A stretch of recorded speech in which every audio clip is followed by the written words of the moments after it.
It was an overcast afternoon, and the air had a crisp bite as Marcus entered the cozy cafe nestled on the bustling corner of a busy street. Inside, the warmth wrapped around him like a gentle embrace, providing a brief sanctuary from the relentless pace of the city. Marcus, an imposing figure with broad shoulders and a calm presence, looked around, scanning the tables for a quiet spot. In his early 30s, Marcus carried himself with an unmistakable dignity, dressed in a tailored, yet modest suit, the lines of his face marked with traces of resilience that only years of experience could forge. The cafe was alive with the comforting aroma of freshly ground coffee beans, mingling with the soft clinks of mugs and the murmur of conversations. People were huddled in groups or absorbed in their own worlds, scrolling through phones or typing away on laptops. The baristas moved with swift precision, each carefully crafted beverage adding to the rhythm of the cafe. Marcus found an empty table near the window, a seat that offered a view of the cityscape and the bustling crowd outside, and he settled in, taking a moment to absorb the calmness of his surroundings. A few minutes later, the cafe door swung open, and Megan entered. Her heels clicked against the tiled floor as she strode in with an air of superiority, her designer coat and gleaming handbag subtly announcing her status. Her gaze swept over the cafe, assessing each patron with a fleeting glance until her eyes landed on Marcus. A flicker of disdain crossed her face, barely perceptible but enough for anyone paying attention to catch. Megan's lips thinned, and a slight crease appeared between her brows as she adjusted the collar of her coat and continued toward the counter. Marcus noticed her reaction. He was accustomed to such looks, the unspoken judgments that came from people who viewed him as an outsider. He kept his eyes on his hands, willing himself to ignore her presence, but the weight of her disapproval lingered in the air, a silent accusation that felt louder with each passing second. Megan's interactions with the barista were brief but pointed. She leaned forward, whispering something with a sideways glance in Marcus's direction. The barista's face tightened in discomfort, and he quickly looked away, focusing on the espresso machine with renewed determination. Megan's disdainful gaze lingered on Marcus a moment longer before she accepted her drink, a delicate cup of cappuccino, and found a seat diagonally across from him. She sat stiffly, crossing her legs and clutching her cup, her body language brimming with unspoken hostility. As Marcus waited for his coffee, he glanced around, trying to focus on the pleasant atmosphere, but he could feel Megan's gaze prickling his skin, a persistent reminder of her presence. It wasn't the first time he had experienced such silent animosity. Years of working hard and facing obstacles in his career had taught him to endure. But there was something particularly unsettling about this encounter, the way her eyes bore into him as if his mere presence were an offense. The murmurs in the cafe began to wane as Megan's annoyance became more pronounced. She muttered under her breath, her eyes narrowing each time Marcus shifted in his seat. Nearby patrons exchanged uneasy glances, sensing the tension that was thickening around them like an invisible fog. Marcus felt his pulse quicken, a familiar knot forming in his stomach. He had come here for a moment of peace, to recharge after a long week, yet here he was, once again reminded of the prejudice that clung to him like a shadow. Megan's quiet mutterings grew louder, laced with words that Marcus couldn't entirely make out but understood well enough. Phrases that carried an undercurrent of resentment, words that weren't meant to be heard but were delivered with the clear intent to sting. Marcus kept his focus on the window, on the world moving on outside, on anything but the growing hostility directed his way.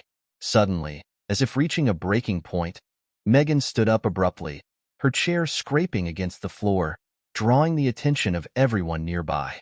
Her face was a mask of disgust, her fingers white-knuckled around the handle of her coffee cup. She took a step toward Marcus, and for a split second, the cafe seemed to hold its breath, a stillness descending as every eye turned toward the unfolding confrontation. Without warning, Megan's hand jerked forward, and in one swift, aggressive motion, she flung the contents of her cup directly at Marcus. The steaming liquid splattered against his chest, a hot, searing sting that made him gasp. The world seemed to pause, the collective shock of the patrons hanging thick in the air. Marcus sat frozen, the warmth of the coffee seeping through his shirt, mingling with the cold of disbelief. He could feel the stares around him, the horrified gasps, the silence that followed like the calm before a storm. Megan's face was twisted with a mixture of anger and satisfaction, as though she had rid herself of something distasteful, her disdain now on full display. But this wasn't just an attack on Marcus. It was an assault on the dignity of every person who had ever faced such casual cruelty. And as the shock settled, something shifted in the room. The patrons, who had initially been silent observers, began to stir, their expressions hardening, a spark of defiance igniting in their eyes. This time, Marcus wasn't alone. Marcus felt the sting of the hot coffee against his chest, the fabric of his shirt clinging uncomfortably to his skin as the scalding liquid seeped through. His mind raced, a whirlwind of emotions swirling inside him: shock, disbelief, and an almost unbearable sense of humiliation. He could feel dozens of eyes fixed on him, yet he remained rooted to his seat, his fists clenched tightly in his lap. The impact of Megan's actions struck him harder than the physical discomfort. It was a reminder, once again, of the prejudice that seemed to follow him relentlessly. For a few seconds, silence hung heavy in the cafe. Megan, her face a mask of contempt, stood before him, seemingly satisfied with her actions. She sneered, her lips curling as she looked down at Marcus, a glint of cruel satisfaction in her eyes, as though she had asserted some twisted sense of superiority. The cafe, once filled with quiet conversation and warmth, now felt cold and still, as if everyone held their breath, waiting for what would happen next. But then, as the silence began to lift, a murmur of voices started to ripple through the crowd. Whispers of disbelief turned into low voices of anger, and the people seated nearby began to rise, their faces hard with indignation. The shock of the moment was replaced by a fierce determination to take a stand, a defiance against the brazen cruelty they had just witnessed. A young woman at the table next to Marcus was the first to speak up, her voice shaking with emotion. "What on earth do you think you're doing?" she demanded, glaring at Megan. Her tone was filled with disgust, and her words seemed to snap the room out of its daze. The crowd around them stirred, expressions of sympathy directed at Marcus, while others cast accusatory glances at Megan, their disapproval palpable. Another man, seated near the counter, stood up and faced Megan, his eyes blazing with anger. That was completely uncalled for. "Who do you think you are?" he said, his voice steady but firm. The barista, who had watched the entire incident unfold with wide eyes, glanced nervously at his coworkers before stepping forward, his gaze fixed on Megan. "Ma'am, I'm going to have to ask you to leave," he said, his voice laced with a newfound authority. Megan's face twisted in surprise, as though the notion of being held accountable had never even crossed her mind. She opened her mouth to protest, but the rising hostility of the crowd around her seemed to render her speechless. Marcus finally lifted his gaze, looking around the room at the people who had risen in his defense. The swell of support took him by surprise. He was accustomed to facing such situations alone, enduring the silent judgment of bystanders who rarely intervened. But this was different. The crowd's indignation seemed to breathe new life into him, a reminder that he was not as alone as he had once believed. Megan's expression shifted from satisfaction to unease as she realized the crowd was turning against her. She took a step back, her haughty demeanor faltering as people around her began to voice their disapproval more openly. "You should be ashamed of yourself," an elderly woman called out, her tone harsh. "What kind of person throws coffee at someone just for existing?" Megan's face reddened, her eyes darting around the room as if searching for an escape. She clenched her handbag tightly, her fingers digging into the leather, but the walls of the cafe seemed to close in on her. The anger directed her way was unmistakable, and for the first time, she appeared uncertain, her composure slipping as the collective judgment of the room bore down on her. The barista stepped forward once more, this time with a sense of finality in his voice. "If you don't leave right now, I'll have to call the police." His words seemed to echo in the room, each syllable resonating with a quiet authority that left no room for argument. Megan, who had previously radiated arrogance, now seemed cornered. She opened her mouth as if to argue, but words failed her. The weight of the crowd's disapproval hung over her, an invisible force that left her visibly shaken. Finally, with a reluctant huff, she turned on her heel and stormed toward the exit, her footsteps echoing through the cafe. As she left, a palpable sense of relief settled over the room, followed by murmurs of sympathy directed at Marcus. The young woman who had first spoken out approached him, offering a napkin and a warm smile. "Are you okay?" she asked softly, her voice filled with genuine concern. Marcus managed a small, grateful nod, though his chest still burned from the coffee and the emotional weight of the incident.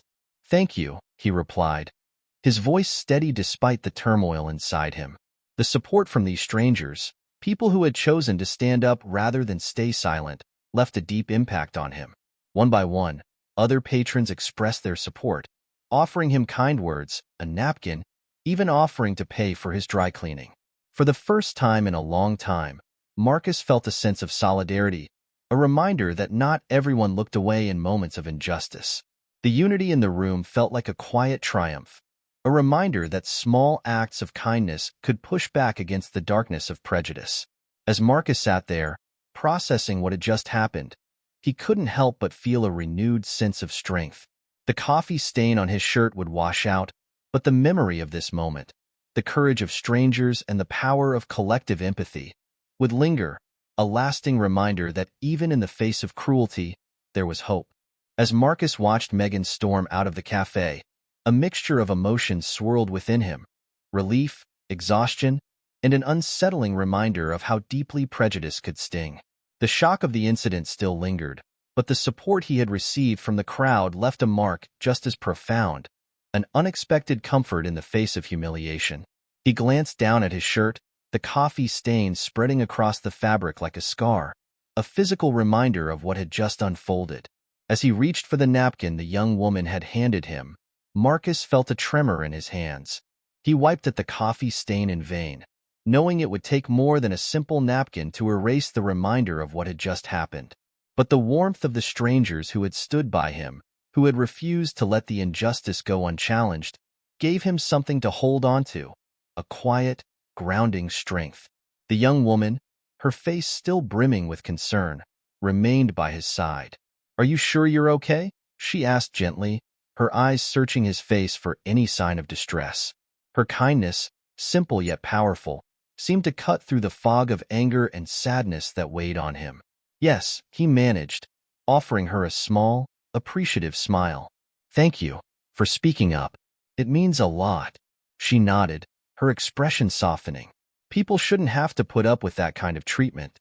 What she did was appalling. Her words lingered in the air, and Marcus could sense the genuine empathy in her tone. It was a moment of shared humanity that reminded him of the goodness that could emerge even in difficult circumstances. Other patrons echoed her sentiment, offering him quiet words of encouragement, their voices weaving together in a chorus of solidarity. One man stepped forward, extending a hand to Marcus. "If you need a witness or anything, I'll gladly support you," he said, his tone resolute. People like her shouldn't get away with that. The idea of holding Megan accountable struck Marcus as both appealing and daunting.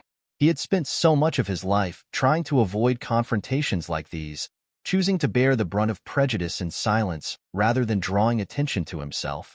But the crowd's support, the offers to stand beside him, emboldened him in a way he hadn't anticipated. "I appreciate that," Marcus replied, shaking the man's hand. "I really do." He could feel a sense of empowerment slowly taking root, nurtured by the support surrounding him. As he prepared to leave, Marcus became aware of the curious stares from people outside, passers-by who had been drawn by the commotion. News of the incident spread quickly in the neighborhood. Someone had taken a video, and within minutes, the footage was circulating online. Social media, with its unyielding spotlight, had begun to turn its gaze on Megan and her actions. The image of her throwing coffee at Marcus was rapidly going viral, sparking outrage and condemnation from those who viewed it. Marcus felt a strange sense of justice in knowing that her actions would not be hidden, that others could witness the kind of discrimination he had endured. Yet, he wrestled with conflicting emotions. He didn't want to become a symbol or a headline. He simply wanted to live his life free from the shadows of prejudice, without having to fight battles he never chose. But as he walked down the street, he realized that perhaps his story could serve a greater purpose. The outpouring of support, the small acts of kindness from strangers who had stood with him, felt like a reminder that his experience was not in vain. He couldn't change what had happened, but he could decide how it would affect him moving forward. The next day, Marcus found himself facing an unexpected surge of messages. People he hadn't spoken to in years, friends from his community, colleagues who had seen the video, all reached out with words of support. They expressed their outrage on his behalf, their disbelief that such a blatant act of discrimination could occur. The messages left Marcus feeling both overwhelmed and grateful, a reminder that he was part of a larger community that cared deeply for him. At work, his colleagues gathered around him, expressing their solidarity. His supervisor, a kind but reserved man named Tom, approached him with a hesitant smile. "Marcus, if you need any time off to process this, don't hesitate to ask," he offered, his voice laced with genuine concern. "We're all here for you." Marcus nodded, feeling a surge of gratitude. "Thank you, Tom. I really appreciate it." Tom's face softened, and he placed a hand on Marcus's shoulder. "No one should have to go through something like that. If there's anything we can do to help, just let us know." The sense of support surrounding him, from both friends and colleagues, fortified Marcus's resolve. He began to see the incident not just as a personal affront, but as a moment that could highlight the pervasive nature of prejudice, bringing attention to the need for accountability and empathy. Meanwhile, the viral video continued to draw reactions online, with thousands of comments condemning Megan's behavior. People were sharing their own experiences of discrimination, their stories woven together into a tapestry of resilience and shared struggle. The video had sparked a conversation far beyond the walls of the cafe, a dialogue about the importance of standing up against injustice, no matter how small the gesture. Megan, on the other hand, was facing a wave of public scrutiny. The backlash was swift and intense, her actions condemned by strangers who felt her behavior was a symbol of a broader problem.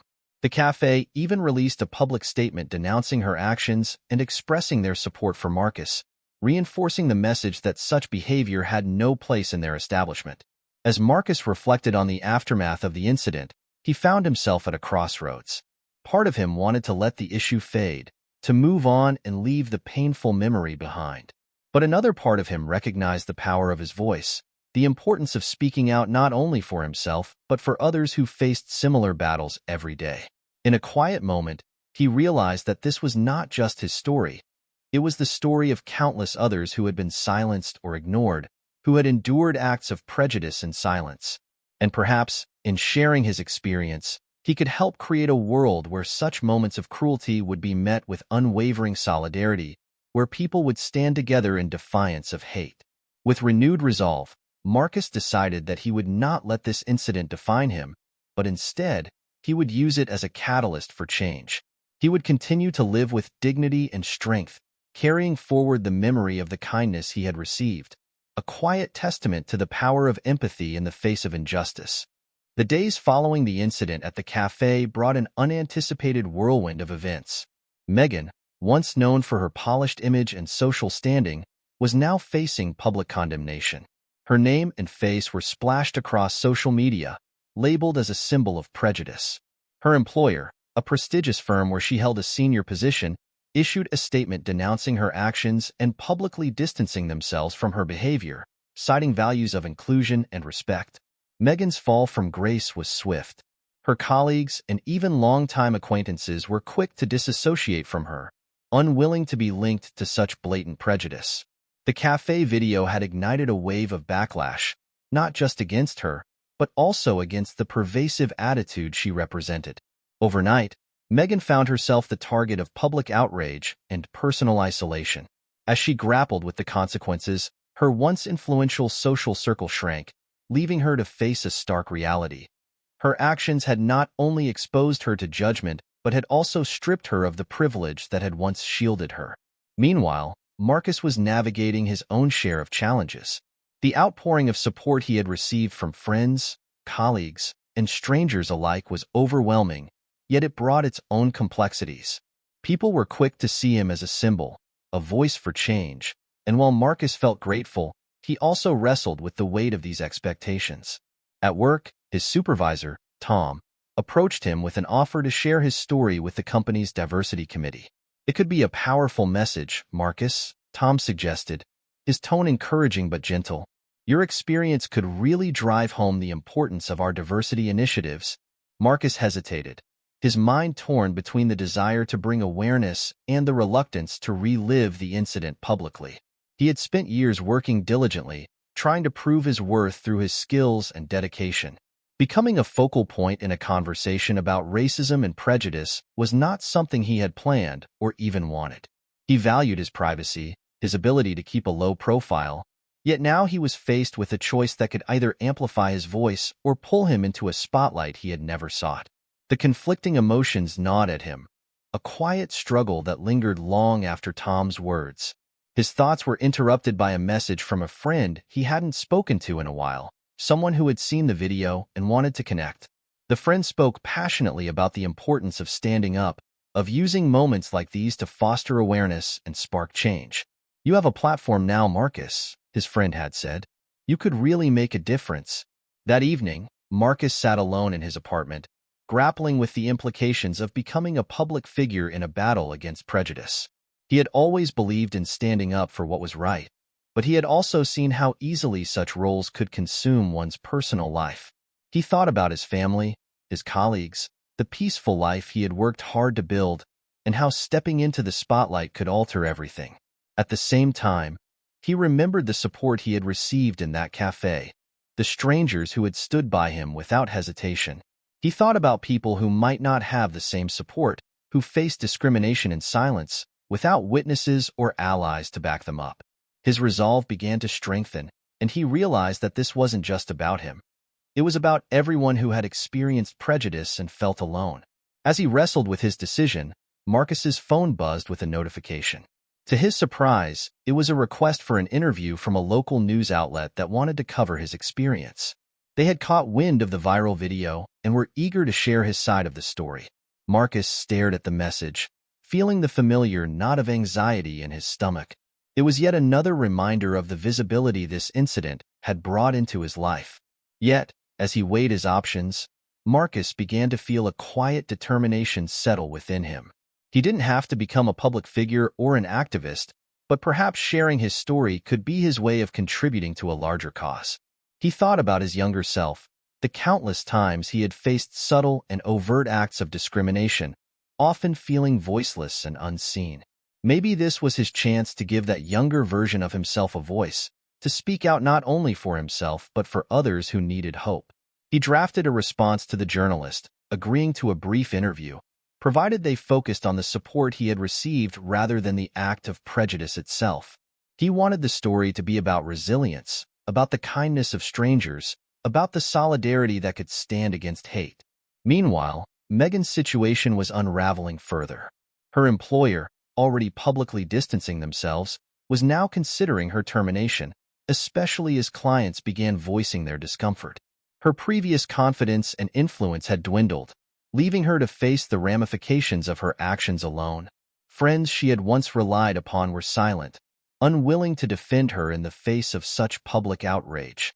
Megan found herself cornered by the very society she had once looked down upon, now an outcast by her own doing. As the interview date approached, Marcus prepared himself, mentally replaying the incident in his mind.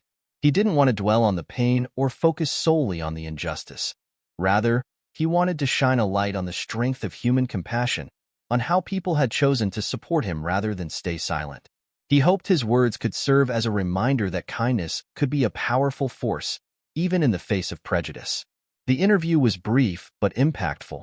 Marcus spoke calmly, recounting the support he had received from the patrons in the cafe and the sense of unity that had carried him through the ordeal. His words resonated with many, and within hours, messages of encouragement began to flood in once again. People shared their own stories of discrimination, finding solace in Marcus's strength, and expressing hope that his experience would inspire others to stand up against hate. Megan, watching from the sidelines, could not escape the consequences of her actions. She felt the isolation deepen, her social circle all but gone, her career in jeopardy. For the first time, she was forced to confront the impact of her behavior, the realization that her prejudice had cost her everything she valued. For Marcus, the journey was only beginning. The incident at the cafe had opened doors he never expected, and while the path ahead was uncertain, he felt ready to face it. His story had touched lives, and his decision to share it had reminded him, and those who listened, that even in the face of cruelty, empathy could prevail. As he walked through the city that evening, Marcus felt a renewed sense of purpose. He wasn't sure where this path would lead him, but he knew he had the support of a community, of people who believed in kindness and justice. And with each step, he carried forward the memory of that cafe, the voices of strangers who had chosen to stand by him, and the quiet, powerful resolve to make a difference.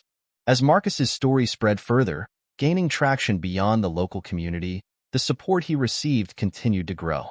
Social media was abuzz with discussions about the incident, with people from all walks of life rallying behind him. Messages poured in from across the country, expressing solidarity and admiration for the dignity he had shown in the face of such open hostility. Marcus's interview had left an impact, not because of the incident itself, but because of the grace with which he had chosen to respond. The power of his story reached people in unexpected places. Local organizations dedicated to combating racial injustice and promoting diversity reached out to him, hoping he might speak at events or share his experiences in public forums. Marcus, still adjusting to this new role, felt a mixture of pride and apprehension. He wanted to be part of the change he had long hoped to see, yet the attention was overwhelming. Every invitation, every call to speak, felt like a weight pressing on him to make a decision that could shape not only his life but the lives of those who saw him as a beacon of resilience.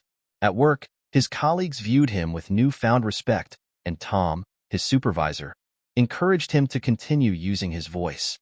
"You're doing something important here, Marcus," Tom said one day, offering him a firm handshake. "People are listening, and they need voices like yours. Don't underestimate the power of what you're doing." Marcus nodded, feeling the encouragement bolster his resolve. The strength he drew from his community and his colleagues kept him grounded, reminding him that he was no longer just one person standing alone against prejudice. He was part of a collective force challenging it. Meanwhile, Megan's life had taken a darker turn. The repercussions of her actions were far-reaching. Not only had her professional reputation been tarnished, but she was also shunned by her social circle. Friends she had once considered loyal no longer returned her calls, and her employer, eager to protect their image, had terminated her contract. Megan had never imagined that her moment of anger would lead to such a drastic downfall. The isolation weighed on her, and for the first time, she was forced to confront the reality of her own biases, the ugly consequences of years of unchecked privilege and prejudice. Each day, as Megan scrolled through the flood of condemnatory comments online, she felt the sting of rejection more acutely. Her actions had not only hurt Marcus, but it also stripped away the life she once knew. The public's response was unforgiving, and her attempts to explain or defend herself only deepened the backlash. The wall she had built around herself, those layers of status and influence, now felt more like a prison, one that she could not escape. As the weeks went on, Marcus found himself speaking at a local event organized by a community group advocating for racial equality. The crowd was filled with people from diverse backgrounds, each person listening intently as he took the stage. Marcus felt the familiar nerves, his hands trembling slightly as he began to speak. But the encouragement he had received reminded him that his voice mattered, that his experience resonated with countless others who had faced similar struggles. "Thank you all for being here," he began, his voice steadying as he found his rhythm.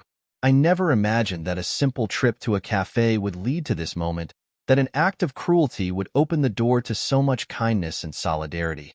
I want to thank each of you, not just for standing with me, but for standing against something much larger."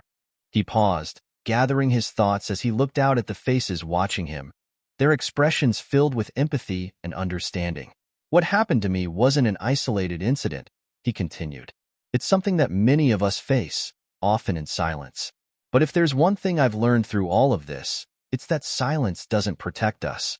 Silence allows prejudice to grow, to remain hidden in plain sight." The crowd nodded, some people clapping softly in agreement. Marcus's words cut through the room, a reminder of the collective strength they shared.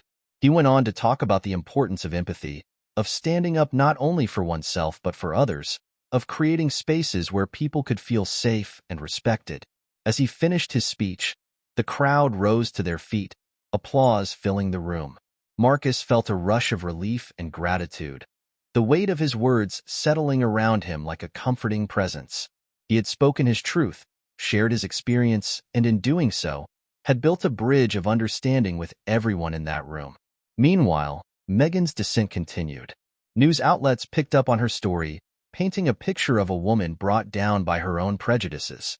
She became a cautionary tale, her once respected image now reduced to a symbol of intolerance. Struggling to come to terms with the consequences, Megan found herself spiraling into a state of bitterness and regret. She clung to the idea that she had been wronged by the public, unable to accept that her own actions had led to her downfall. In one last attempt to salvage her reputation, Megan sought legal counsel to pursue a case for defamation against some of the outlets that had covered the incident. But her lawyer was candid with her. "Megan, the evidence is clear. Pursuing this will only draw more attention to your actions. My advice is to lay low, try to rebuild your life quietly." Megan felt a surge of anger and despair. She had lost everything she valued: her career, her friendships, her public image, all because of a single moment she could never take back. For the first time, she felt the sting of true accountability, a harsh mirror reflecting the reality of her actions. As Marcus continued to grow as a voice in his community, his story inspired others to share their own experiences of discrimination. People who had once felt voiceless found strength in his example, uniting under the message that prejudice, no matter how subtle or overt, would no longer go unchallenged. The organization that had invited Marcus to speak continued to work with him, offering him a platform to connect with others, to advocate for a world free from the shadows of prejudice. His journey was far from over, but each step brought him closer to a sense of purpose, a role he had not sought but embraced with humility and grace. Back at work, Tom approached Marcus again, this time with an offer to lead a diversity initiative within the company. "We want you to be part of shaping a more inclusive environment here," Tom said, his respect for Marcus evident. "You've shown us what it means to stand up for what's right, and I think we could all learn from your example." Marcus accepted, his heart filled with gratitude and determination. The opportunity to influence change in his workplace, to bring awareness to the importance of inclusivity, felt like a natural extension of his journey. What had begun as a painful experience was now transforming into a mission, a way for him to contribute to a world that was just a little bit kinder, a little more just. In the weeks that followed, Marcus found himself in the midst of a movement, a wave of voices that had been silent for too long, now rising together to demand change. He walked through his days with a sense of fulfillment, knowing that his journey had touched lives, that his voice had become a beacon for others navigating the same struggles. For Megan, the days following the Café incident had unraveled into a harsh, unforgiving reality. The steady fall from grace was relentless. As friends distanced themselves, her career teetered on the brink, and public opinion turned her into a pariah. What had once seemed like a single moment of justified frustration now loomed over her as a reminder of the consequences she never anticipated. Her actions, once buried in the moment's heat, had now become her defining trait. As she sat in her spacious yet empty living room, the silence around her felt oppressive, a stark contrast to the bustling social life she had once enjoyed. Megan had always taken pride in her status, her reputation meticulously cultivated over the years.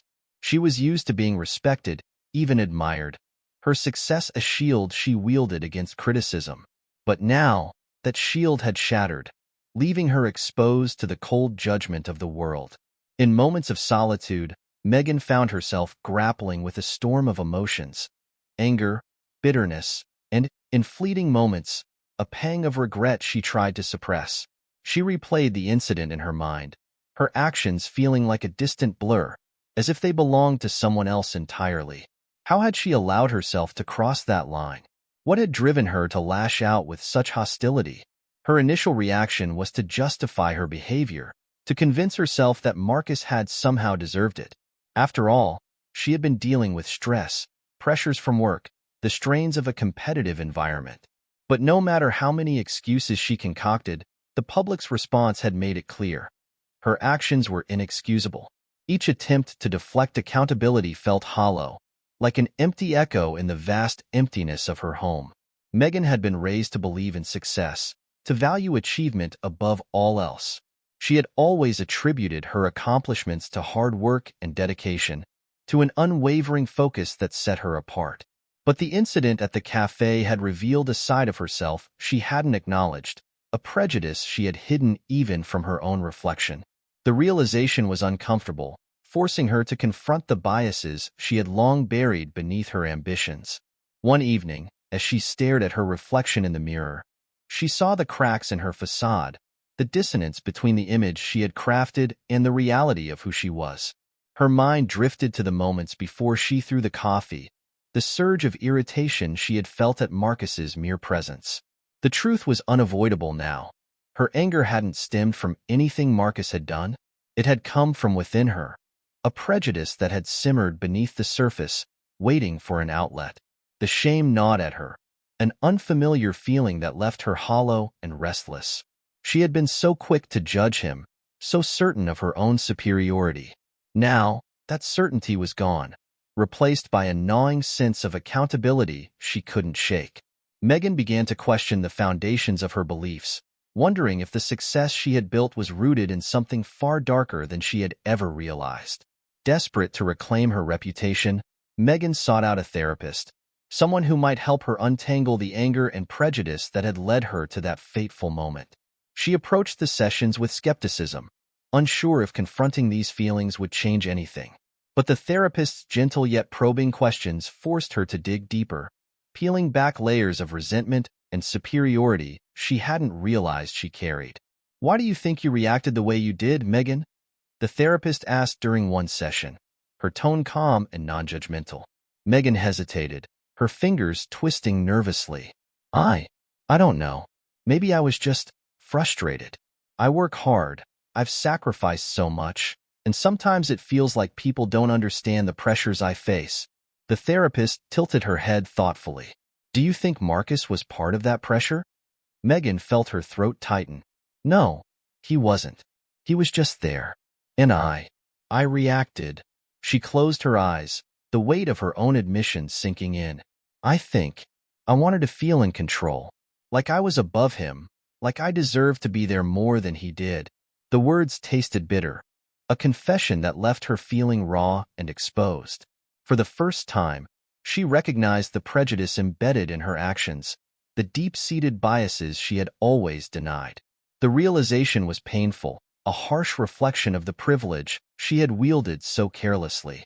As the sessions continued, Megan began to see the pieces of herself she had hidden, the insecurities she had masked with arrogance, the biases she had masked with self-righteousness.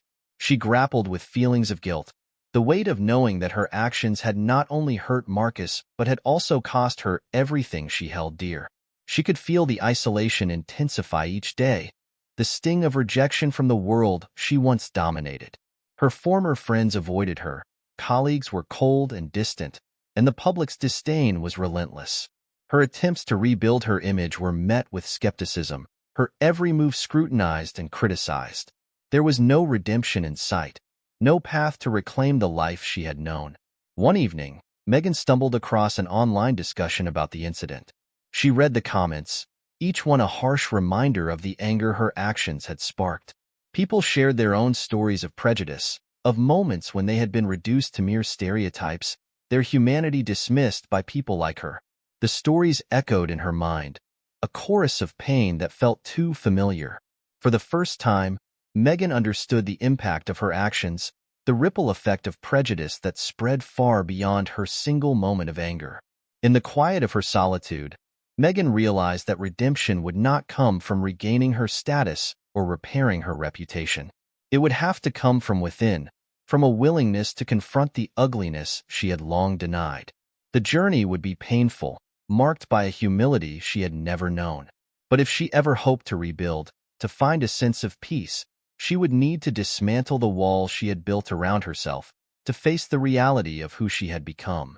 In the coming weeks, Megan began to volunteer at community centers, working with people from backgrounds vastly different from her own. She remained silent about her own story, choosing instead to listen, to absorb the experiences of others without the filters of prejudice. She found herself humbled, each conversation a reminder of the humanity she had overlooked.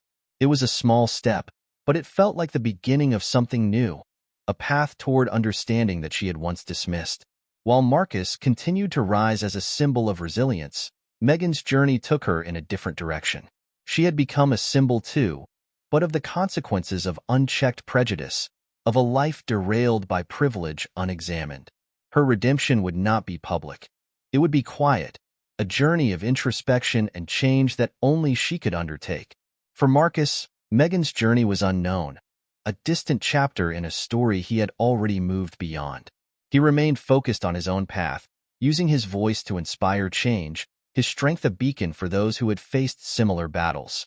But in a way, Megan's transformation mirrored his, each of them seeking a new understanding of themselves in the wake of an incident that had altered the course of their lives. The days following his first public appearance left Marcus feeling both exhilarated and exhausted. The outpouring of support was overwhelming, each message and handshake reinforcing the belief that he was part of something larger than himself. It was no longer just about his experience at the cafe.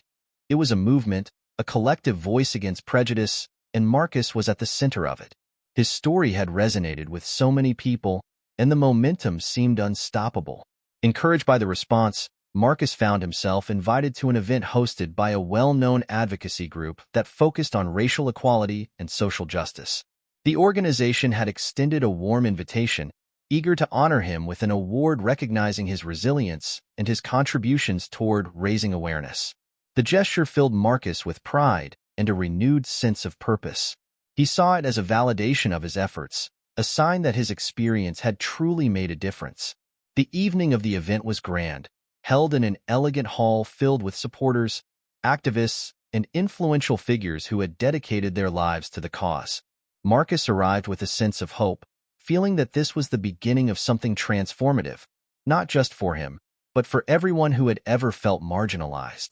He could see a future where his story might inspire policy changes, awareness programs, perhaps even a foundation dedicated to combating discrimination.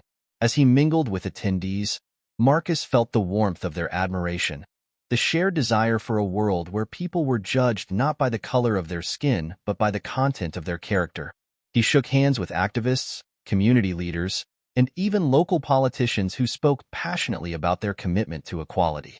The evening was filled with speeches, each one building on the theme of unity and justice.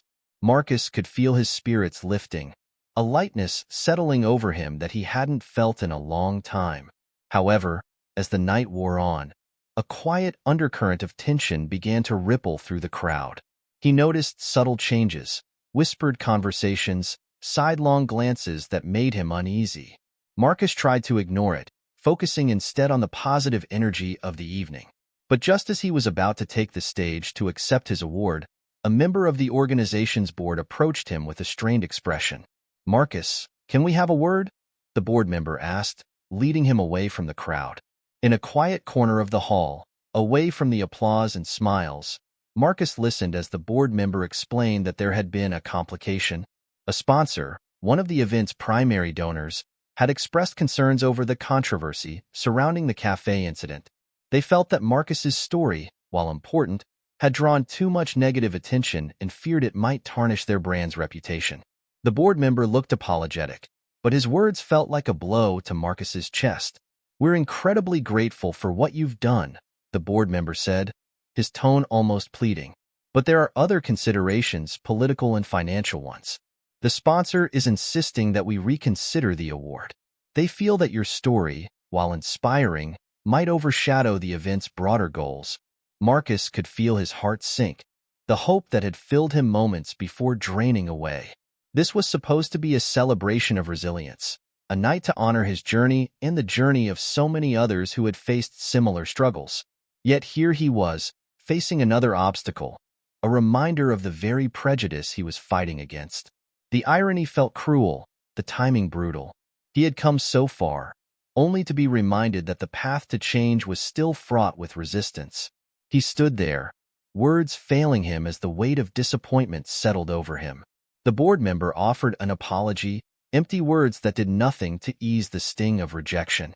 In that moment, Marcus felt the fragile nature of hope, how easily it could be shattered, how quickly progress could be undermined by fear and complacency.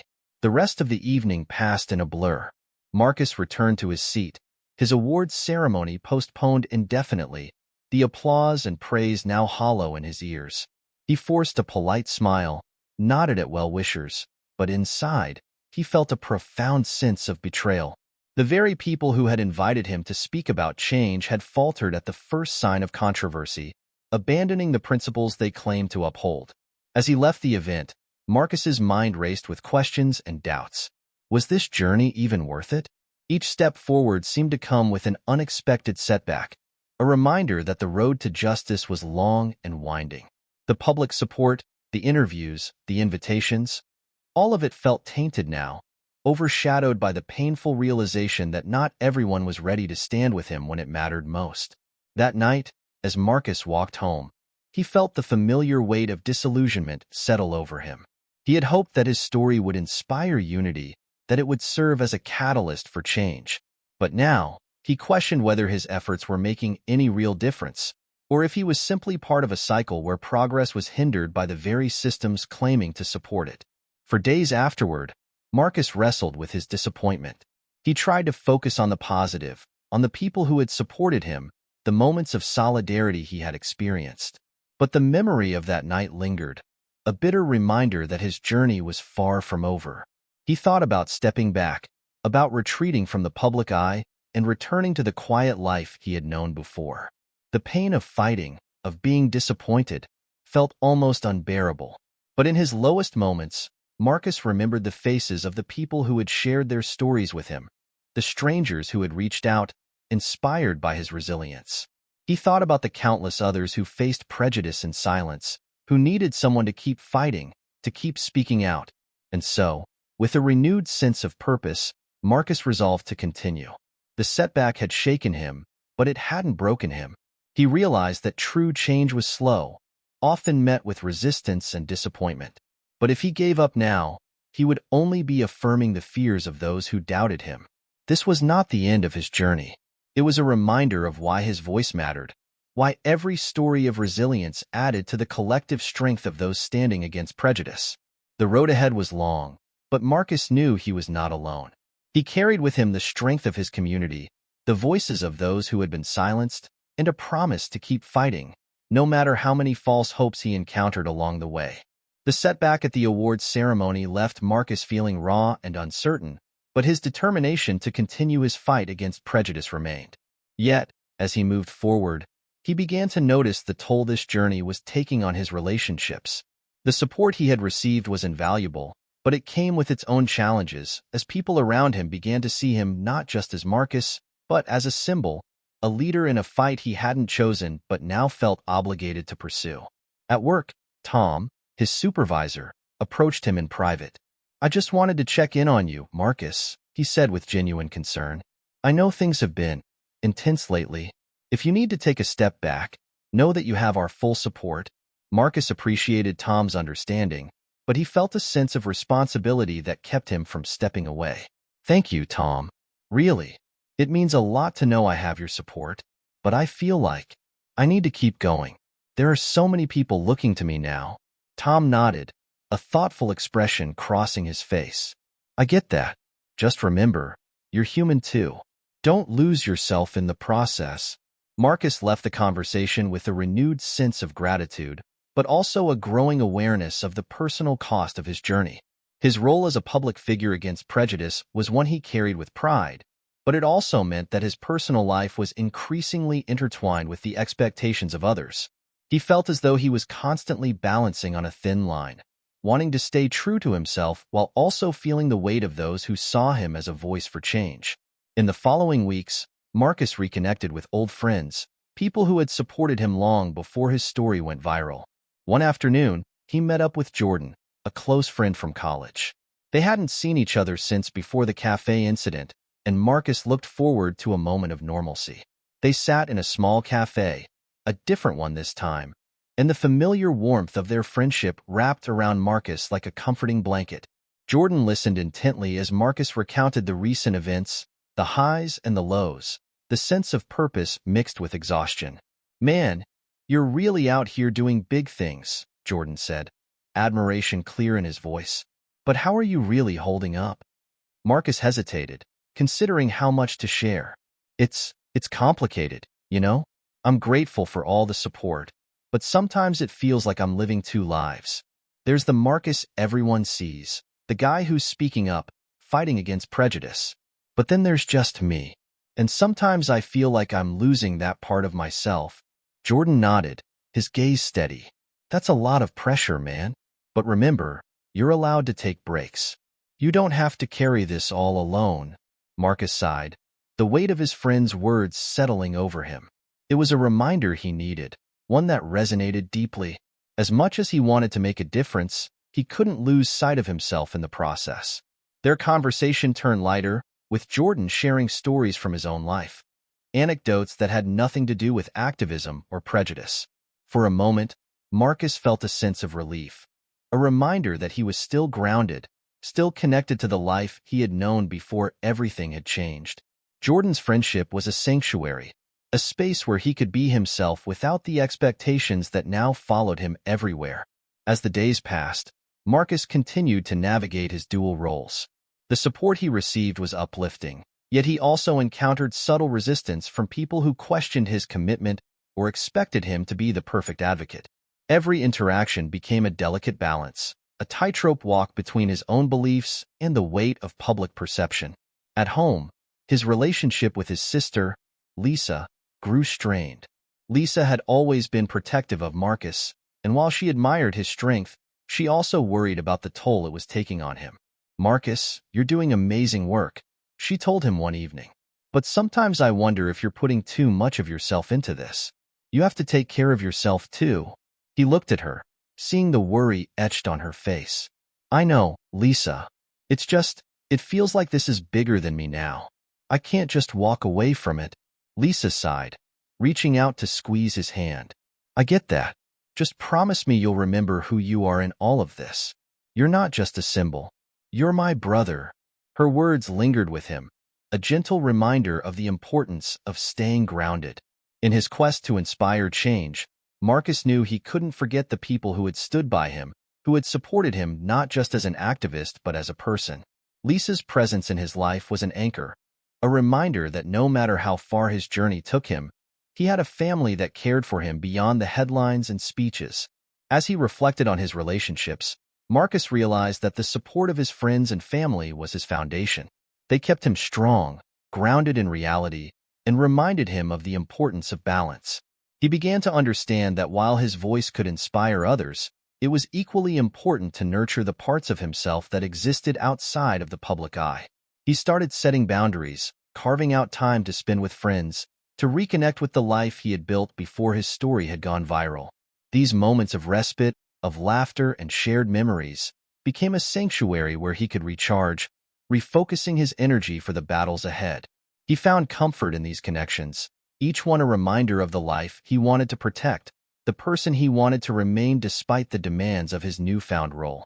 In time, Marcus found that the balance he sought was possible, that he could be both an advocate and a man with his own dreams and desires. His relationships with Lisa, Jordan, and others became his refuge, a reminder that he was not defined solely by his activism. These connections gave him strength, grounding him in the reality of who he was and who he wanted to be. With each conversation, each moment of laughter and camaraderie, Marcus felt a renewed sense of clarity. He was not alone in his journey, and the support of those closest to him provided a steadying force against the tides of public opinion and expectation. He realized that his strength lay not just in his voice, but in the network of love and support that surrounded him, empowering him to continue fighting with authenticity and resilience. Just as Marcus began to find a rhythm, balancing his advocacy work with his personal life, an unexpected challenge arose. Late one evening, he received a call from a close colleague, Sarah. who sounded anxious. "Marcus, I hate to tell you this, but I think you should see something," Sarah said, her tone tense. Confused and slightly alarmed, Marcus opened the link she sent him. It was a social media post that had begun circulating among certain groups. The post featured a distorted version of the Café incident, painting Marcus as an instigator, twisting his role in the event.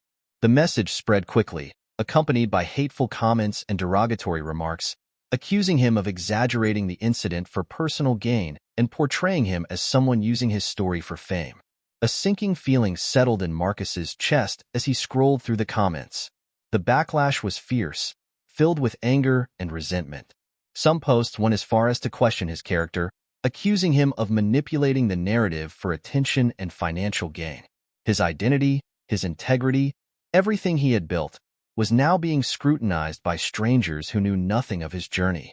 For the first time since the incident, Marcus felt vulnerable, exposed to a wave of hatred he hadn't anticipated. He had been prepared for challenges, for people who might disagree with his message, but the sheer intensity of this backlash was overwhelming. The support he had received seemed to pale in comparison to the venomous words filling his screen.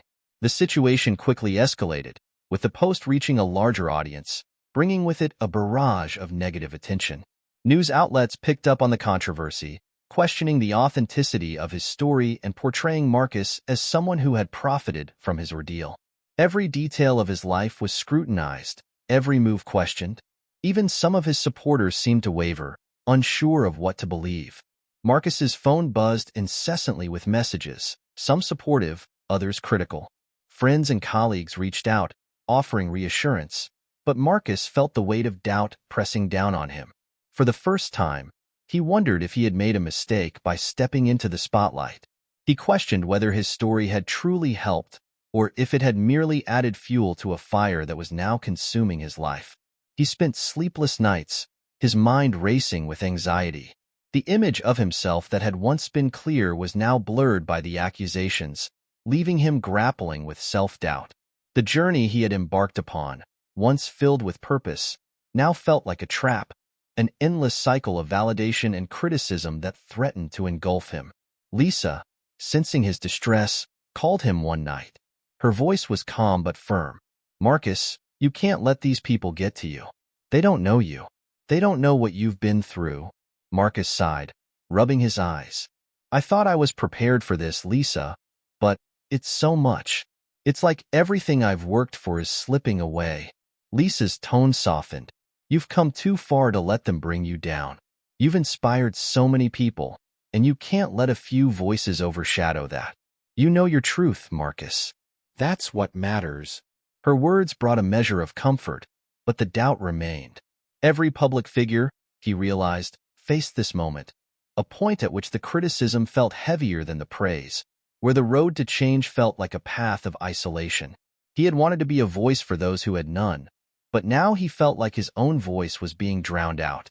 In a desperate attempt to regain control, Marcus agreed to an interview with a respected journalist who had reached out. He hoped that by clarifying his story, he could silence the rumors and re-establish his credibility. The interview was intense, with the journalist probing deeply into his motivations, his past, his decision to speak out. Marcus answered each question honestly, bearing his emotions and reaffirming his commitment to fighting prejudice. But when the article was published, Marcus was devastated to find that the journalist had framed his words in a way that painted him as conflicted, unsure of his own story. The article suggested that Marcus was benefiting financially from his story, casting doubt on his intentions. The portrayal was subtle but effective, reigniting the public skepticism and adding fuel to the fire. Feeling betrayed, Marcus withdrew from the public eye, shutting out the outside world. He stopped answering calls, canceled speaking engagements, and retreated into the solitude of his apartment. The pain of betrayal, the sense of being misrepresented, was a blow to his spirit. He began to question his place in the fight against prejudice, wondering if he was truly equipped to carry such a heavy responsibility. As the days passed, Marcus found himself at a crossroads. The journey he had embarked upon now felt more like a burden than a mission. He thought of all the people who had supported him, the strangers who had shared their stories, the lives he had touched. But he also felt the weight of those who had doubted him, the voices that questioned his integrity, that sought to tear him down. In the quiet of his apartment, Marcus reflected on his journey, searching for a sense of clarity. He remembered the moment in the cafe, the sting of the coffee, the looks of compassion from those who had stood by him. He thought about the people who had inspired him to speak out, the messages of hope and resilience he had received. Slowly, he began to realize that his story was no longer just about him. It was about everyone who had faced prejudice and felt voiceless. It was about those who needed someone to stand up, to keep going even when the path was filled with obstacles. Drawing strength from these reflections, Marcus made a decision. He would continue his journey, but on his own terms. He would no longer seek validation from others or let the opinions of strangers dictate his actions. Instead, he would focus on the impact he wanted to make, staying true to his purpose and grounded in the support of those who truly believed in him. Emerging from his solitude, Marcus reached out to his closest allies, people he trusted implicitly. Together, they began to strategize ways to counter the negativity, to refocus the narrative on the importance of resilience and community. Marcus understood now that he couldn't control every opinion, couldn't silence every critic. But he could stay true to himself, to the vision that had guided him from the start. With renewed resolve, Marcus prepared to step back into the public eye, not as a symbol, but as himself, a man determined to fight for change, no matter how many obstacles lay ahead. He was ready to confront the doubts, the criticism, and the weight of expectations, knowing that his strength came from within, from the unshakable belief that his voice mattered. In the weeks following his decision to continue, Marcus found himself cautiously re-entering public life. The criticisms and accusations had left a mark, but he now approached his journey with a renewed sense of purpose, grounded in his values and the support of those who believed in him. Rather than seeking validation from the outside world, Marcus focused inward, reconnecting with the reasons he had first spoken out. He spent his days researching, reading about other activists who had faced similar challenges, learning from their resilience. The stories of those who had fought for justice, despite immense personal cost, inspired him, and he began to see his experience as part of a larger narrative, a history of people who had endured, adapted, and overcome. This realization fortified him, reminding him that he was not alone, that his voice was one among many that had long been pushing against prejudice and injustice. As he immersed himself in these stories, Marcus reached out to his network, seeking advice and guidance. He met with mentors who had walked similar paths, people who understood the complexities of public life and the toll it could take. Their encouragement reminded him that setbacks were part of the journey, a natural resistance faced by anyone trying to bring about change. One mentor, an elder in the community who had been a civil rights activist, shared invaluable wisdom with Marcus during one of their conversations. "Young man, change doesn't come easy," she told him, her eyes wise and filled with empathy. "People will resist, they'll try to knock you down. But remember this, the world doesn't change because we speak out once.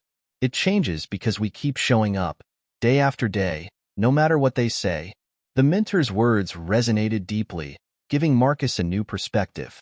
He realized that he had been focusing too much on immediate validation, on winning everyone's approval, rather than committing to the steady, patient work of change. This understanding brought him a sense of calm he hadn't felt in months, a reminder that his journey was a marathon, not a sprint. With this newfound clarity, Marcus shifted his approach. He reached out to his trusted friends and allies, working closely with them to create a more structured platform for his advocacy. Rather than relying on the unpredictable nature of social media or public opinion, he decided to start a series of community workshops, focusing on awareness, resilience, and practical tools for addressing prejudice in everyday life. This platform allowed him to connect with people directly, away from the noise of online debates and controversies. The workshops quickly became a space of healing and education. People from various backgrounds attended, sharing their experiences, listening to Marcus's story, and discussing ways to address prejudice in their own lives. Each session was filled with honest conversations, stories of struggle and perseverance, and a collective desire to create a more understanding and inclusive world. Marcus felt a renewed sense of purpose in these gatherings, a grounding that reminded him of why he had started this journey in the first place. At the same time, Marcus was navigating the complexities of his personal relationships. His sister, Lisa, continued to be a steadfast source of support, her unwavering belief in him providing a constant reminder of his worth. They shared long conversations, where she encouraged him to stay balanced, to remember that his work was important, but that his well-being mattered just as much. Jordan, his close friend, offered a different kind of support. One evening, as they walked through the city together, Jordan shared his own struggles, admitting that he sometimes felt overlooked and misunderstood in his own life. "I know it's not the same, Marcus," he said, his voice tinged with vulnerability, "but hearing you talk about what you're going through, it makes me feel like I'm not alone in my own battles." Marcus realized that his journey had connected him to people in unexpected ways, creating a shared understanding that went beyond the specifics of his story. He found comfort in these connections, a reminder that his resilience could inspire strength in others, that the vulnerability he had shown had fostered a network of empathy and solidarity. One evening, Marcus held a small gathering at his apartment, inviting close friends, colleagues, and mentors who had supported him through his journey. The atmosphere was warm and intimate, a space where he could express his gratitude for each person's role in his life. As they sat together, sharing stories and laughter, Marcus felt a profound sense of belonging, a grounding that balanced the challenges he faced in his public life. During the gathering, Marcus raised a toast, his voice steady and heartfelt. "Thank you all for standing by me," he said, his eyes shining with emotion. "This journey has been anything but easy, but having each of you by my side has made all the difference. I've learned that change doesn't happen alone. It takes a community, a family, and I'm grateful to have you all as part of mine." The room erupted in applause, voices raised in agreement, and Marcus felt a renewed sense of strength and purpose. The evening was a turning point, a reminder that his journey was about more than public perception or accolades. It was about the relationships he had built, the lives he had touched, and the commitment he had made to stand up against prejudice, no matter how daunting the path. As the weeks went on, Marcus continued his work with a steady resolve. His workshops grew in popularity, with community members inviting him to speak at schools, local events, and even businesses interested in fostering inclusive environments. Each new opportunity reinforced his commitment, each story he heard reminding him that his fight was part of something much larger. He encountered resistance, of course, people who questioned his motives, who doubted the impact of his work. But Marcus had learned to let go of the need to please everyone. Instead, he focused on those he could reach, on the people who resonated with his message and shared his vision for a better world. Through it all, Marcus remained grounded in his relationships, in the love and support of his family and friends, in the memories of the strangers who had stood by him in that cafe. He carried their voices with him, a chorus of resilience and hope that fueled his journey. And as he walked through his days, Marcus felt a quiet confidence settle within him, a strength that came not from external validation, but from the unshakable belief that he was making a difference, one step at a time. Months had passed since the incident at the cafe, and Marcus's life had taken on a new rhythm. The workshops were thriving, and he had established a supportive community of allies, friends, and mentors who believed in his vision for a more inclusive world. He felt a renewed sense of purpose, more grounded and resilient than he had been in the early days of his journey. One afternoon, as Marcus prepared for a community event, he received an unexpected message. The sender's name made him pause. Megan. A rush of emotions surged through him. Anger, curiosity, and a hint of apprehension. He had tried to move on from that chapter of his life, to focus on the work that lay ahead. But seeing her name again reopened old wounds, reminding him of the incident that had sparked everything. The message was brief, almost hesitant. "Marcus, I know I'm the last person you want to hear from, but I'd like to meet with you, if you're willing. There's something I need to say." Marcus stared at the screen, his thoughts a whirlwind. He had spent months rebuilding his life, reclaiming his identity, and creating a platform for change. The idea of seeing Megan again stirred conflicting feelings within him. Part of him wanted to ignore the message, to let her remain a distant memory. But another part of him, The part that had committed to his journey with a spirit of resilience and compassion felt compelled to give her a chance. After a few moments of contemplation, he replied simply, "Okay, let's meet tomorrow at the cafe on 5th Street." The following day, Marcus arrived early, choosing a seat by the window where he could observe the street outside. His heart raced as he waited, a mix of anticipation and caution running through him. He didn't know what to expect from this encounter, but he was determined to face it with the same strength he had shown throughout his journey. Megan arrived a few minutes later, her demeanor subdued, her once confident stride now hesitant. She looked different, more vulnerable, her eyes lacking the sharpness he remembered. She approached the table slowly, offering a tentative smile before taking a seat across from him. "Thank you for agreeing to meet with me," she began, her voice soft. "I know I don't deserve your time, but I needed to see you, to say a few things that have been weighing on me." Marcus nodded, his expression neutral. He remained silent, allowing her to speak, to unburden herself without interruption. Megan took a deep breath, her hands trembling slightly. "I've spent a lot of time reflecting on that day, on the person I was. I used to think that my success, my status, made me better than others. But I see now that it blinded me, that it fed into a prejudice I didn't want to acknowledge." Her words hung in the air, and Marcus could sense the sincerity in her tone, the weight of regret she carried. She continued, her voice growing steadier. "I lost everything because of what I did. My friends, my job, my reputation. And for a long time, I was angry. I thought the world had turned against me.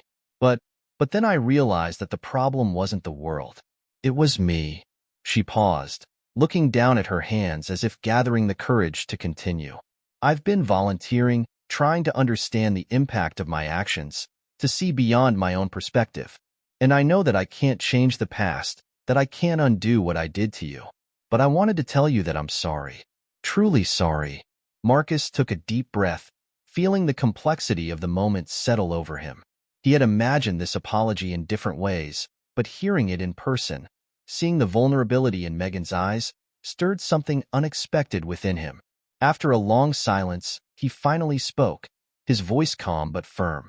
"Megan, I've spent months trying to move forward, to turn that experience into something positive. I've tried to use my voice to make a difference, to fight against the prejudice that people like me face every day. And I'm not going to pretend that your apology erases what happened." "It doesn't." Megan nodded, her expression one of acceptance, as if she had expected his response. "I understand. I don't expect forgiveness. I needed you to know that I'm trying to change, to become a better person." Marcus studied her for a moment, his thoughts swirling. He had learned through his journey that change was difficult, that it required humility, introspection, and, above all, a willingness to confront uncomfortable truths. He didn't know if Megan's remorse was genuine or if it would last, but he recognized the courage it took to confront her own actions, to come to him and admit her faults. "Change isn't easy," he said, his tone softening slightly. "It's a process, and if you're serious about becoming a better person, then I hope you'll keep walking that path, not for me, but for yourself and for the people around you." Megan's eyes filled with gratitude, a hint of relief crossing her face. "Thank you, Marcus. That means more than you know." They sat in silence for a moment, an understanding passing between them. Marcus felt a sense of closure, a release of the resentment he had carried since that day. He didn't forgive her, not fully, but he recognized the importance of allowing people the space to grow, to learn from their mistakes. As they parted ways, Marcus felt a weight lift from his shoulders. Meeting Megan had been difficult, but it had also reminded him of the complexity of human nature, of the potential for growth and redemption even in those who had wronged him. He realized that his journey was not just about speaking out against prejudice, but also about understanding the nuances of change, the challenges of forgiveness, and the strength required to hold space for others' growth. In the days that followed, Marcus continued his work with a renewed sense of purpose. His encounter with Megan had reinforced his belief in resilience, in the power of transformation, not just for himself, but for anyone willing to confront their own biases and shortcomings. Megan, too, carried on with her journey, her path one of quiet introspection and change. She attended workshops on diversity and empathy, engaged in conversations with people from backgrounds she had once judged, and slowly began to rebuild her life, grounded in a new understanding of humility and compassion. For Marcus, the experience served as a reminder that his mission was as much about creating opportunities for growth as it was about confronting injustice.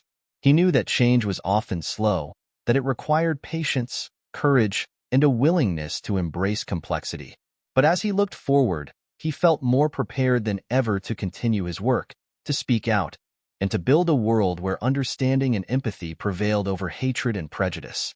With Megan's apology behind him, Marcus felt a renewed focus.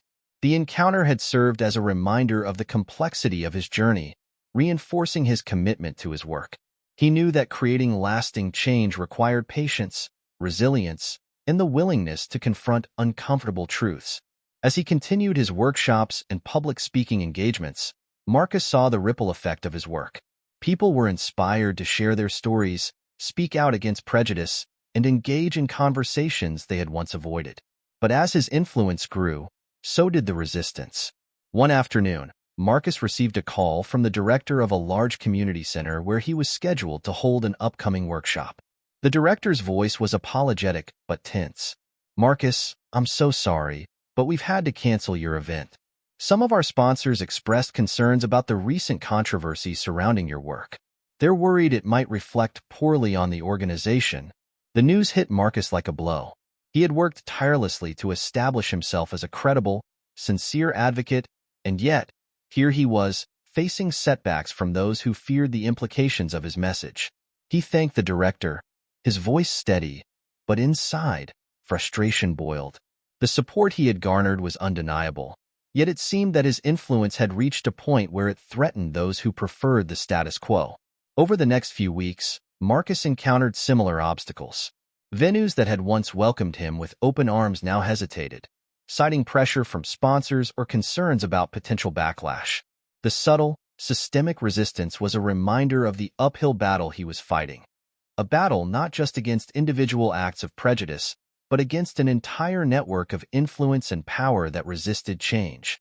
Determined not to let these setbacks define him, Marcus began to seek alternative venues for his workshops, working with smaller community centers and independent organizations. He realized that if he wanted to continue his work, he would need to build a network that didn't rely on the approval of sponsors or the backing of large institutions. He turned to his community, drawing strength from those who believed in his vision and were willing to support his efforts, regardless of the risks. In response to the growing resistance, Marcus's supporters rallied around him. Friends, colleagues, and community members offered their homes, small businesses, and even outdoor spaces as venues for his workshops. The grassroots nature of these events brought an intimacy and authenticity that resonated deeply with attendees, creating a sense of unity and shared purpose that larger venues had often lacked. Despite this resilience, the challenges continued. An anonymous online campaign began circulating, accusing Marcus of dividing communities and spreading negativity.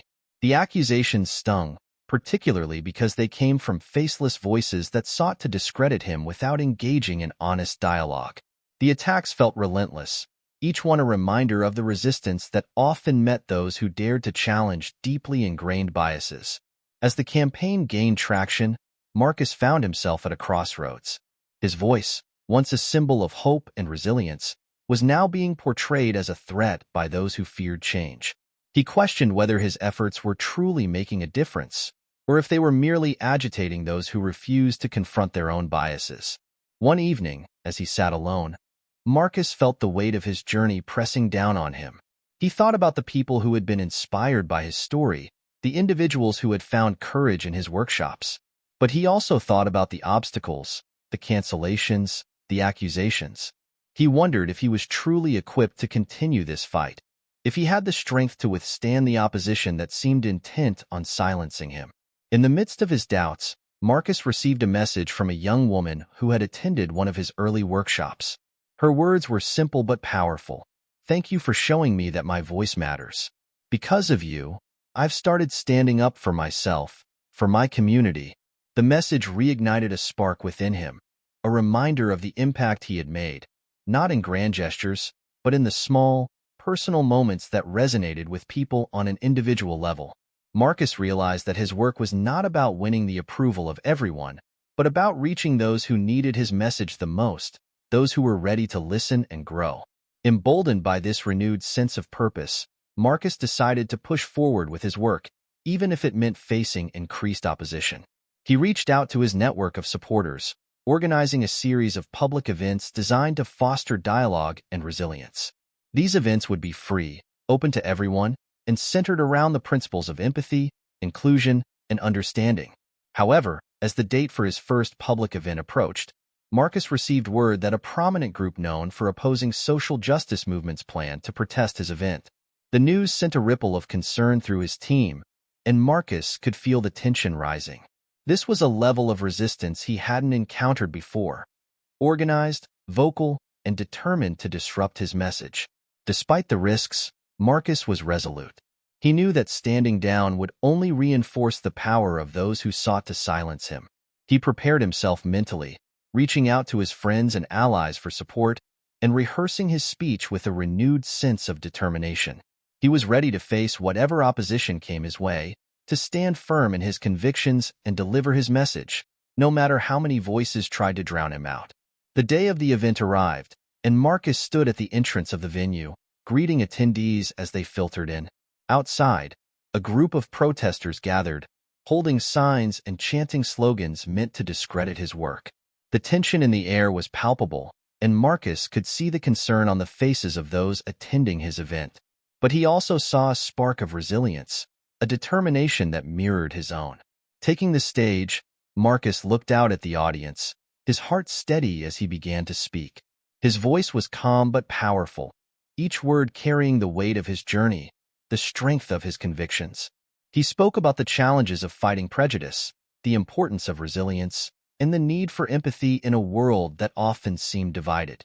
His message was one of hope, not division, a call for unity that transcended backgrounds and beliefs. As he spoke, the noise from the protesters grew louder, but Marcus remained unshaken. His voice rose above the chants, clear and unwavering, reaching those who had come to hear his message. The audience listened intently, their expressions a mix of admiration and solidarity. They had come to support him, to stand with him in the face of adversity, and their presence reminded him of the power of collective resilience. By the end of the event, Marcus felt a profound sense of accomplishment. The resistance had been fierce, but he had stood his ground, refusing to let fear or opposition dictate his actions. As he left the venue, surrounded by friends and supporters, he knew that this was only the beginning of a long and challenging journey. But he was ready to face it, strengthened by the knowledge that his voice mattered, that his work was making a difference, one step at a time. The protest at Marcus's last event had left an indelible mark on him, a mixture of pride and exhaustion. He had stood his ground, facing down opposition with unwavering resolve.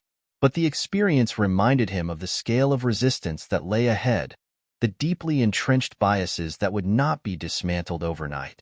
Despite his progress, Marcus knew that this journey would continue to test him, each victory accompanied by new obstacles. A few weeks later, he received an unexpected invitation to speak at a major national conference on social justice. The event was known for its influential audience, activists, policymakers, and leaders who shaped public opinion and legislation.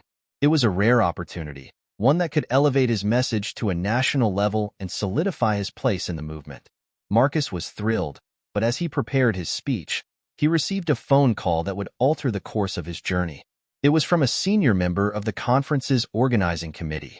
The voice on the other end was polite but firm, explaining that some of the event's high-profile sponsors had expressed concern about his recent confrontations with protest groups and the controversies surrounding his work.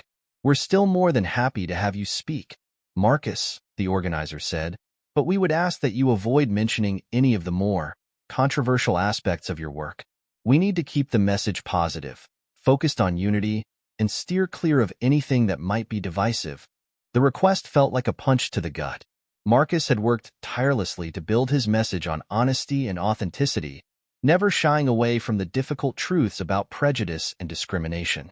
The idea of diluting his message of compromising his principles to fit a sanitized version of reality went against everything he stood for. In the silence that followed, he felt a surge of anger and frustration. He had been given a platform, a chance to reach an audience that could truly make a difference, but only if he stripped away the very essence of his story. For a moment, he considered walking away, rejecting the offer rather than compromising his integrity. But as he weighed his options, he thought about the people who had stood by him. The young woman who had thanked him for inspiring her to find her voice, the communities that had opened their doors to his workshops, the allies who had become friends. They believed in his message, in the unfiltered truth he represented. Walking away from this opportunity would mean leaving them without a voice in a space that could amplify their stories. Determined to find a way forward, Marcus requested a meeting with the organizing committee. He arrived at their office, prepared to defend his stance and make his case for a speech that honored the full scope of his journey. Sitting across from the committee members, he spoke with a calm but unyielding resolve. "I understand your concerns," he began, "and I respect the need for unity. But unity without truth is empty. If we avoid the difficult conversations, if we pretend that everything is fine, then we're not creating real change. We're just covering up the problem." The committee members exchanged glances, some nodding thoughtfully, others looking uneasy. Marcus continued, his voice steady and passionate. "The people who attend this conference are leaders, decision-makers. They need to hear the whole story, not just the comfortable parts. If we want unity, it has to be built on honesty and understanding, not on pretending that these issues don't exist."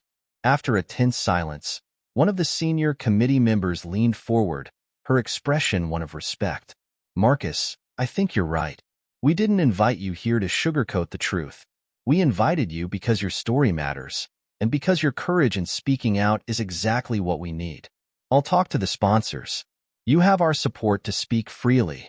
Relief flooded through Marcus as he thanked the committee, grateful for the chance to deliver his message without compromise.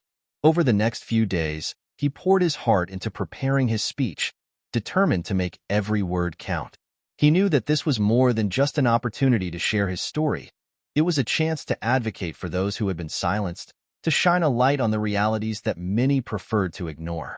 The day of the conference arrived, and Marcus took the stage to a packed audience. He felt the weight of expectation, the gaze of people who held the power to make real, lasting change.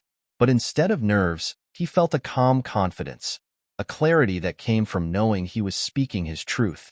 He began his speech by recounting his journey, from the incident at the cafe to the challenges he had faced along the way. He spoke of the support he had received, the people who had stood by him, and the resilience that had carried him through each setback. But he didn't shy away from the difficult truths, addressing the systemic resistance he had encountered, the people who had tried to silence him, and the deeply ingrained prejudices that still permeated society. As he spoke, the audience listened intently, some nodding in agreement, others visibly moved.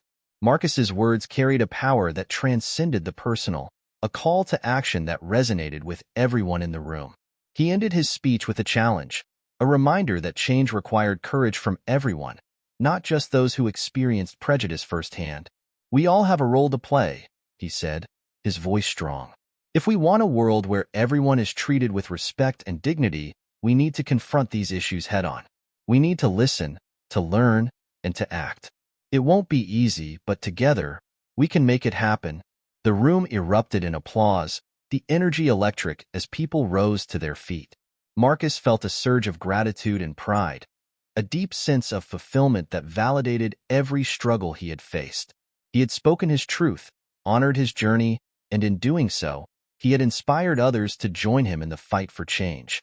As he left the stage, several attendees approached him, expressing their admiration and support. Among them were policymakers, activists, and leaders who wanted to work with him to help amplify his message and bring about meaningful change.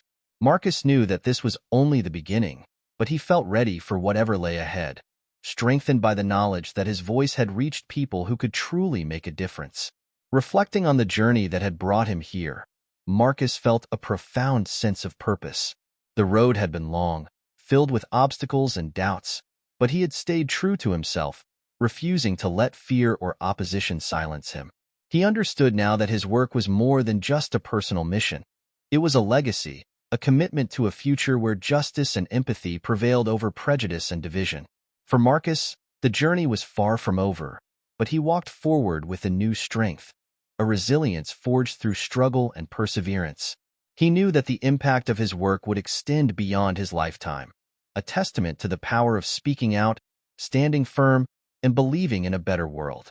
In the days following the conference, Marcus felt a profound sense of fulfillment. The impact of his speech reverberated through the community, sparking conversations and initiatives that extended far beyond his immediate reach. Messages poured in from people across the country, expressing their support, their gratitude, and their willingness to contribute to the cause he had championed. Leaders who had once hesitated to speak out were now inspired to take action, emboldened by Marcus's courage to confront difficult truths. As his influence grew, Marcus received offers to collaborate on national campaigns, educational programs, and policy reform initiatives. These opportunities represented a new chapter, a chance to broaden the scope of his work and solidify the impact of his journey. But as he considered each offer, he remained mindful of the lessons he had learned along the way, the importance of staying true to his message, of prioritizing authenticity over recognition, and of nurturing the relationships that had grounded him. He continued to hold workshops, but now they were part of a larger framework, a series of programs designed to empower communities, educate future generations, and promote inclusivity. Schools and organizations across the country began adopting his curriculum, implementing initiatives to foster empathy and challenge prejudice. His vision was no longer just a personal mission. It was becoming a movement, a legacy that would outlast him. One day, while leading a workshop in a local community center, Marcus noticed a familiar face in the crowd. It was Megan. She had been attending his events quietly, keeping to herself, listening intently as he spoke. Seeing her there brought back memories of their difficult past, but as Marcus observed her respectful demeanor and quiet attentiveness, he sensed a genuine commitment to growth and understanding. After the workshop ended, Megan approached him. Her expression was one of humility, her voice soft but sincere. "I just wanted to say thank you, Marcus. I've learned so much from listening to you, and I'm grateful for the chance to be part of this work, even in a small way." Marcus nodded, acknowledging the complexity of their shared history. He had come to understand that his work wasn't just about changing the minds of strangers. It was also about creating space for people to evolve, to confront their own biases and grow beyond them. Seeing Megan's transformation was a reminder of the far-reaching impact of his journey, a testament to the power of resilience and redemption. As the years went on, Marcus continued to build on his foundation, establishing a nonprofit organization dedicated to promoting diversity, inclusion, and social justice. The organization provided scholarships, ran mentorship programs, and offered resources for communities seeking to foster empathy and understanding. Each program carried Marcus's vision, a commitment to creating a world where people were valued for their humanity, where differences were celebrated, and where prejudice had no place.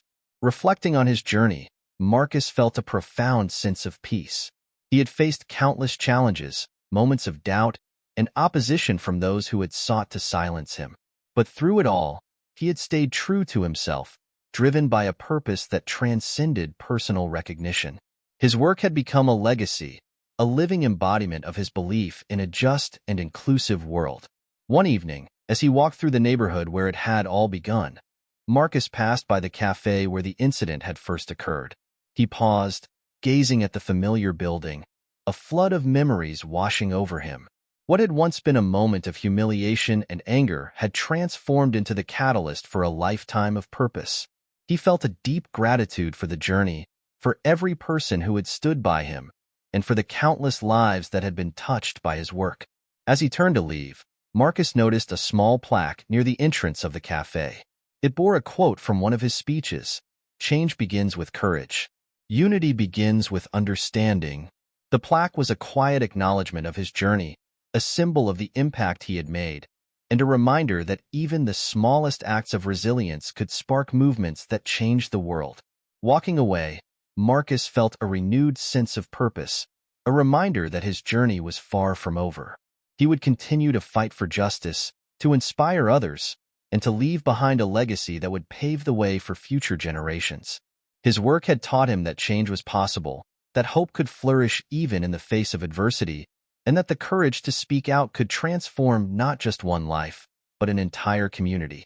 With each step, Marcus carried forward the memory of those who had inspired him, the voices of people who had faced prejudice with dignity and strength. He was ready to continue his journey, confident in the knowledge that his work was making a difference, one life at a time. Years after Marcus had begun his journey, the ripple effect of his work could be felt across communities, schools, and organizations. His story had become a powerful example of resilience and integrity, taught in classrooms, discussed in community centers, and celebrated in the lives of countless individuals who had been inspired by his courage. At a local high school, a teacher introduced Marcus's story as part of a curriculum on social justice and empathy. The students listened, captivated by the journey of a man who had faced prejudice and turned it into a platform for change. One student, a young woman named Aisha, felt particularly moved. She had struggled with her own experiences of discrimination, often feeling voiceless and alone. But learning about Marcus's journey ignited a spark within her. She saw in him a reflection of her own potential, a reminder that she, too, could make a difference. After class, Aisha approached her teacher with an idea. "I want to start a group," she said, her voice filled with newfound confidence. "A club where people can share their stories, like Marcus did. Maybe we can make a difference here, in our school." Her teacher smiled, seeing the same spark that had once driven Marcus forward. "That's a wonderful idea, Aisha. I think Marcus would be proud to know his story inspired you." The group, named Voices for Change, quickly grew, becoming a space where students could discuss issues, share experiences, and advocate for inclusivity within their school. Aisha reached out to Marcus, inviting him to speak to the club. To her delight, he accepted, his presence at the school an unforgettable experience that further fueled the students' commitment to building a supportive, inclusive community. Meanwhile, in Marcus's nonprofit organization, his team continued to expand his mission. The programs he had started had inspired people from all backgrounds to come together, fostering a culture of empathy and resilience. New leaders emerged, each carrying forward Marcus's vision, each determined to create spaces where diversity was celebrated and prejudice was challenged. One day, Marcus received a letter from a young man in a distant city who shared his own journey of struggle and resilience. "Your story helped me find my voice," the letter read. "Thank you for showing me that my experiences matter. Because of you, I've started to believe in myself and in the power of standing up for what's right." The letter reminded Marcus that his impact reached far beyond what he could see.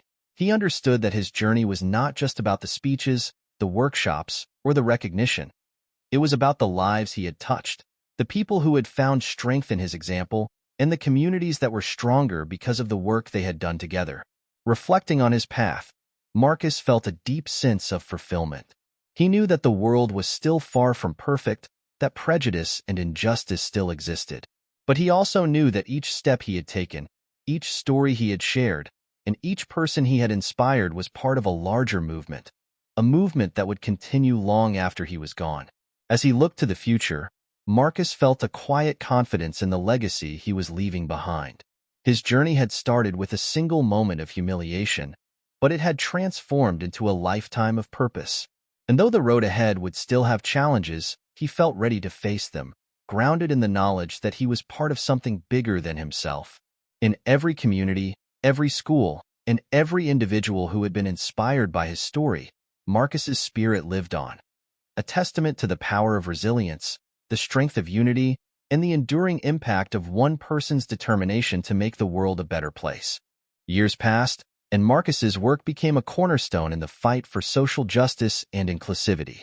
His nonprofit organization, now named the Unity Initiative, had grown into a national force, with programs reaching schools, communities, and workplaces across the country.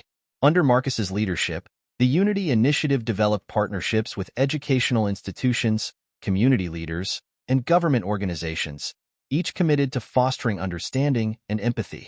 The organization's mission expanded to include training programs for educators, mental health support for those affected by discrimination, and community forums where people could share their experiences in a safe and supportive environment. With each new initiative, Marcus felt a sense of pride in the collective effort, a network of changemakers who had joined him in his vision for a better world. One of the most impactful programs, Voices of Change, was inspired by Aisha, the high school student who had once founded her own club to combat prejudice. Aisha, now a young adult, had become one of the Unity Initiative's key leaders. Her passion and commitment drove her to lead workshops and mentor others, carrying forward the message she had first encountered in Marcus's story. She often told others, "Marcus's journey showed me the power of one voice. Now, together, we are many voices, united in purpose." Aisha's dedication was emblematic of the new generation that had risen to take Marcus's message further than he could have imagined. She, along with other young leaders, infused the organization with fresh energy and innovative ideas, ensuring that the Unity Initiative remained adaptable and relevant in an ever-changing world. At an anniversary celebration for the Unity Initiative, Marcus found himself surrounded by friends, colleagues, and supporters who had walked beside him through every challenge and triumph.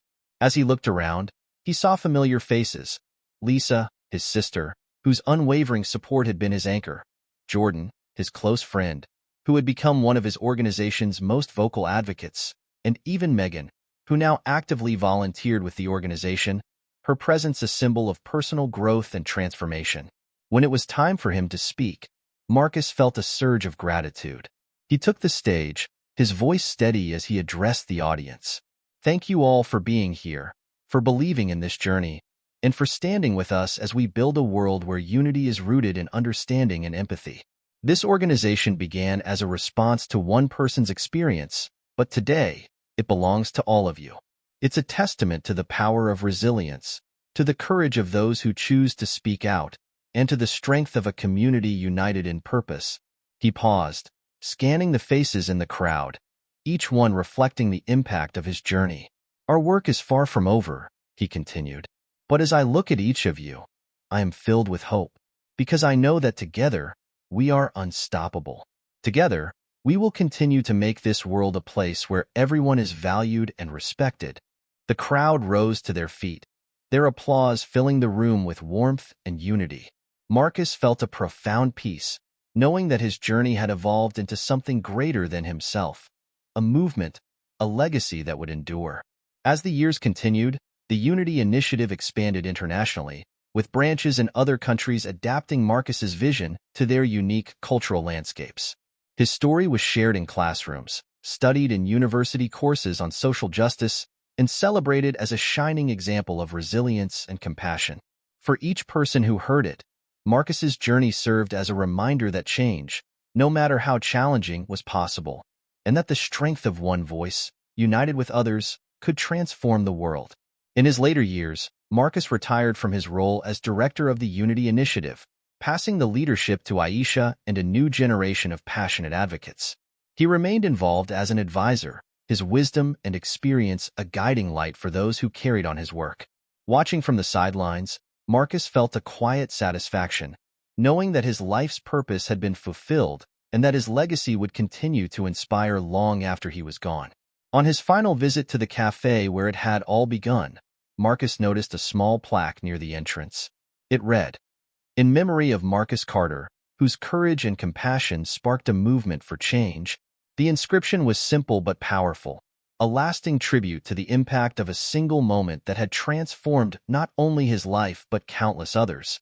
As Marcus stood there, he smiled, a sense of calm settling over him. His journey had taken him through highs and lows, through moments of doubt and triumph.